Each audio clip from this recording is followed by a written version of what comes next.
우리가 어제 읽은 10장 1절에서 8절까지 말씀에서 우리가 세 가지 깨달았던 내용이 있는데요. 하나님께서 불심판으로 예루살렘을 심판하시는 겁니다. 영적인 부분만 영향을 주는 것이 아니라 우리의 생사복, 우리의 인생 전체를 책임지시는 그 하나님께서 심판하시기에 이 삶이 이루어지는 도시 전체에 불심판이 임한다, 이렇게 알려주고 있습니다. 우리 삶 전체에 영향을 주고 또 삶의 기반을 흔들게 하실 수도 있고 안전하게 하실 수도 있는 분이 바로 우리 하나님이십니다. 사람들은 그것을 자꾸 잊고 살 때가 있습니다. 그냥 자신의 삶의 일부인 양, 사실은 우리 인생 전체를 주관하시고 오늘뿐만 아니라 영원한 생명을 주관하신 분이 하나님이신데, 그것을 깨닫지 못한 채 소홀히 여기거나 하나님 말고 다른 우상을 섬기다가 하나님께 안타까운 심판을 받게 되는 것이지요. 이 우리가 두렵고 떨리는 마음으로 하나님 앞에 때마다 시마다 돌이키기를 원합니다. 두 번째로, 우상 때문에 하나님이 떠나심을 알려주시는 것을 확인했습니다. 이 우리 마음에 우상을 아침마다 또 눈을 뜰 때마다 기도하며 우리 마음에 하나님보다 더 사랑하고 더 두려워하는 것들이 있다라면은 그것을 끊임없이 치우면서 하나님의 임재를 경험하고 하나님과 동행하는 주의 백성이 되게 해달라고 어제 함께 같이 기도했습니다. 셋째, 우리 사람과 다른 천상생계를 보여주면서 우리가 피조물로서 하나님 앞에서 어떻게 행하여야 할지 어제 말씀에서 우리가 함께 바라보았습니다. 사람들은 잘 주목하지 않았지만 천상의 존재들은 하나님을 바라보며 순종하고 하나님은 계속해서 끊임없이 지시를 내리십니다.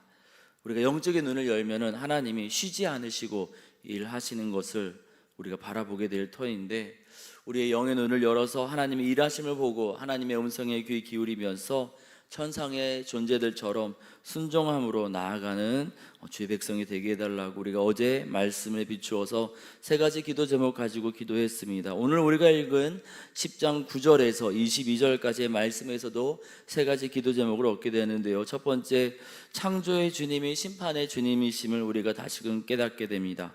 9절에서부터 14절까지 에스겔은 이 천상의 존재, 또 하나님께서 임하시는 또 함께하는 또 그룹들의 모습을 설명합니다.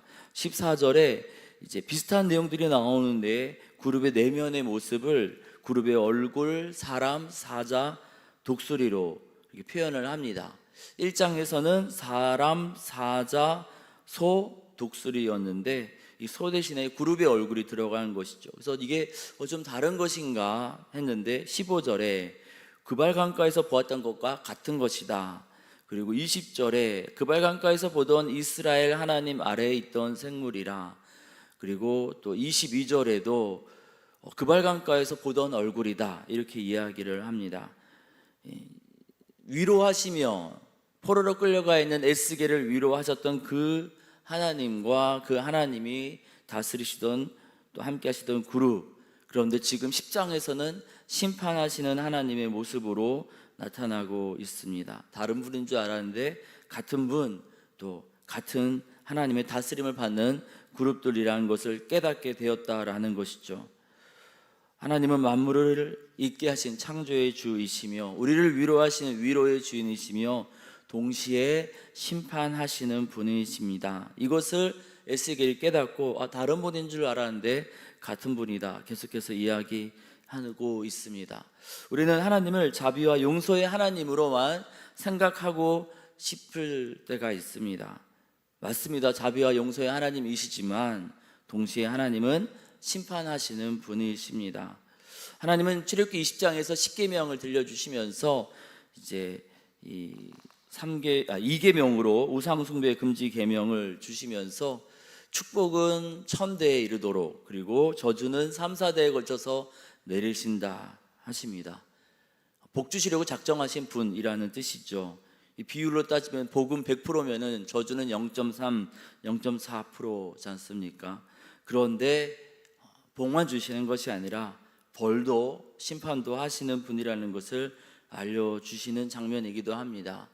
우리는 하나님에 대해서 복 주시는 분으로만 생각하고 싶지만 주님은 동시에 심판을 하시는 분이라고 우리 가운데 끊임없이 알려주시고 계십니다.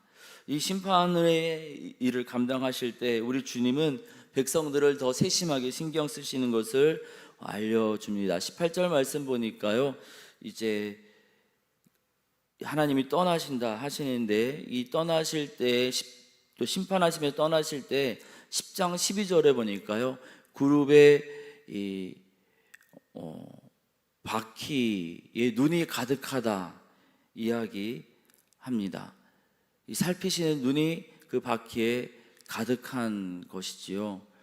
그리고 그 눈이 가득하게 그 땅을 살피고 계시는 것을 말씀에서 보게 됩니다. 하나님은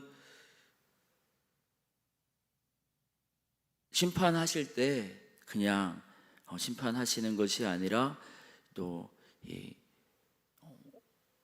그 백성들의 상황과 처지를 세미하게 살피시면서 심판하시는 것이라는 것을 10장 12절에서 온몸과 등과 손과 날개와 바퀴 곧 또 바퀴 둘레에 온몸에게까지 눈이 가득하여서 백성들을 살피며 심판하신다라는 것을 알려주고 있습니다. 심판의 순간 그냥 벌을 내리시는 것이 아니라 그 백성들 상황과 처지, 그 백성들의 제약과 또 옳음 다 살피시면서 심판하시는 것이지요. 우리 창조주께서, 우리를 위로하시는 주님께서 동시에 또한 심판의 주님이시라는 것을 우리가 기억하면서 복 주시고자 작정하신 그 하나님께 심판이 아니라 복을 누리는 주의 백성 되게 해달라고 이 아침에 함께 같이 기도하며 나아가기를 원합니다. 언젠가 또 주님 앞에 서게 될 때 우리가 하나님 앞에 또 심판을 받게 되는 것을 더불어 기억하면서 그냥 마냥 좋은 것으로만 생각할 것이 아니라 두렵고 떨림으로 하나님 앞에 서는 주의 백성 되게 해달라고 우리가 기도하기를 원합니다. 두 번째로, 성전을 떠나시기 전에 이 백성을 다시 돌아보시는 하나님을 말씀에서 발견하게 됩니다. 18절에 여호와의 영광이 성전 문지방을 떠나서 그룹들 위에 머무른다 이렇게 나오는데요, 이 머물다라는 히브리어 아마드는 멈추어서다입니다. 떠나시기 직전에 한 번 더 머무시는 장면을 에스겔은 보게 됩니다. 하나님께서 떠나시고 이제 심판을 내리시기 전에 다시 한번 멈추어 서시는 겁니다. 사랑하는 자녀들을 두고 어쩔 수 없이 떠나야 되는 부모의 모습 같은 그 모습을 보여주십니다. 심판하시는데 안타깝게 바라보시는 그 모습을 이 단어로, 이 장면으로 표현하고 있는 것이죠. 매를 드심이 본심이 아니라 어쩔 수 없이 안타까운 가운데 그 사랑하는 백성에게 매를 드실 수밖에 없는 그 상황을 표현하고 있는데, 이스라엘 백성은 하나님께서 오랜 시간 기다려 주셨음에도 불구하고 깨닫지 못하고 하나님에게서 멀어져 갔다라고 성경은 알려주고 있습니다. 우리의 모습은 어떠한지 이 아침에 돌아보기를 원합니다. 주님은 우리가 돌이키고 하나님 앞에서 회복되기를 원하시는데, 어쩌면 우리는 그 하나님의 사랑을 깨닫지 못한 채 떠나시기 전에 잠시 머물면서 이 백성 안타까워하시며 회개하기를 바라시는 주님의 시선은 생각하지 않은 채 여전히 우리의 눈은 다른 것을 향하여서 탐욕과 우상숭배에 집중하고 있지 아니한지 우리의 모습 돌아보면서 다시 한번 하나님께로 돌아가기로 결단하는 복된 아침이 되기를 원합니다. 세 번째로, 하나님의 떠나심을 바라보는 사람이 에스겔 한 사람뿐임을 우리가 주목하기를 원합니다. 다른 사람들은 이 장면들을 바라보지 못하고 있습니다. 10장에서 영광의 하나님, 또 떠나시는 하나님의 모습을 바라보고 있는 것은 에스겔 한 사람뿐입니다. 다수의 사람들은 예루살렘 성에서 또 성전에서 예배한다 하고 제사 드린다 하지만 그들은 하나님의 이 떠나심, 임재하심, 그 영광에는 아무런 관심이 없습니다. 그래서 주님은 그들에게 보여주시지 않고 온전히 하나님께 마음을 두고 있는, 심지어 포로로 끌려가 있는 에스겔에게만 이 모든 장면을 보여주시는 겁니다. 오늘날에도 적지 않은 사람들은 교회에서 헌신 봉사한다고 하지만, 오랜 시간 머물러 있다 하지만 하나님의 시선과 하나님의 반응에 무관심할 때가 있습니다. 도리어 교회에 나오지 못하는 직장, 또 질병 여러 문제로 하나님의 또 하나님 앞에 나와서 예배하고자 예배당에 나오지 못하지만은 몸은 나오지 못하지만 그 시선, 그 마음은 하나님을 향하여 있는 사람들도 있는 것처럼 예루살렘에 머물고 있는 사람들은 하나님의 시선, 하나님의 방응에 무관심하고 도리어 바벨론 포로로 끌려간 에스겔이 하나님께 집중하고 있는 것이죠. 그래서 하나님은 에스겔에게만 이 영적인 상황을 보여주셨던 것입니다. 사람들의 시선과 반응을 신경 쓰는 것, 관심 갖는 것 필요합니다. 돌아보아야 하죠. 어떠한 상황인가 돌아보고 양떼, 소떼에 마음을 두고 전화 신방도 하고 위에서 중보기도도 해야 됩니다. 하지만 더 우리가 집중하고 바라보아야 되는 것, 그것은 하나님의 시선에 신경을 쓰는 겁니다. 하나님이 지금 우리에게 무엇을 기대하고 원하시는가? 우리가 그 부분을 신경을 쓰고 하나님의 눈, 하나님의 음성에 우리가 귀를 기울이고 우리의 시선을 맞추어야 되는 줄 믿습니다. 다윗은 바세바를 강간하고 우리아를 살해하고 그리고 나단을 통해 지적을 받게 되었을 때 백성들이 다윗을 어떻게 평가할까? 사람들의 평판을 두려워하고 관심을 두기보다 하나님께서 자신을 떠나실까? 그것만을 두려워합니다. 그래서 회개하며 지은 시편 51편에 사람들이 나에 대한 평가, 여기에 대해서는 아무런 언급이 없습니다. 오직 하나님이 나를 어떻게 생각하실까? 이 부분에만 관심을 가지고 두렵고 떨리는 마음으로 이렇게 고백을 하지요. 나를 주 앞에서 쫓아내지 마시며 주의 성령을 내게서 거두지 마소서. 주의 구원의 즐거움을 내게 회복시켜 주시고 자원하는 심령을 주사 나를 붙드소서. 하지만 적지 않은 사람들은 구약시대 때나 또 지금이나 하나님의 임재, 하나님의 뜻보다는 사람들의 반응에 민감하게 반응합니다.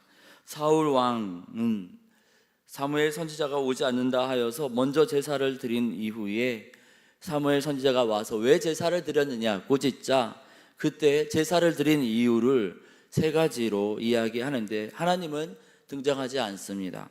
사람 사무엘은 정한 시간에 오지 않았고 블레셋 군사는 믹마스에 진을 쳤고 이스라엘 백성은 흩어지려 하기에 하나님께 제사를 드렸답니다. 하나님께 제사를 드리면서 하나님에 대한 이유는, 하나님과 관련된 이유는 단 하나도 없는 가운데 하나님께 제사를 드립니다.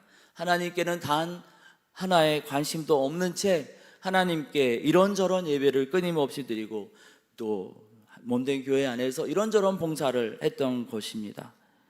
하나님께 아무 관심 없이 온전히 사람들에 대한 관심, 사람들의 이야기, 사람들의 평판에만 신경을 쓰면서 하나님을 거기에 대한 그것을 해결하기 위한 도구와 수단으로 여기는 것, 적지 않은 사람들이 그렇게 신앙생활하는 것에 대해 하나님은 마음 아파하십니다. 주님은 그러한 사울을 바라보면서 마음 아파하시면서 사울을 떠나셨던 것을 우리는 말씀에서 보아서 기억하고 있습니다. 에스겔 10장에서 예루살렘 성전에 많은 사람들이 남아 있었지만 아무도 하나님께 관심을 두지 않은 채 계속 그곳에서 제사를 드립니다.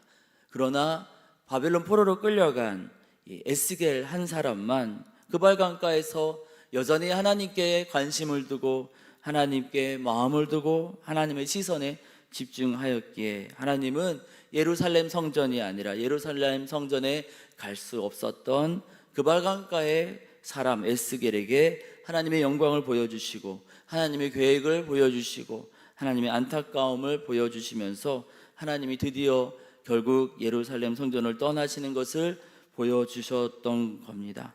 이에 우리가 하나님께 관심을 가지고 하나님께 마음을 두기를 원합니다.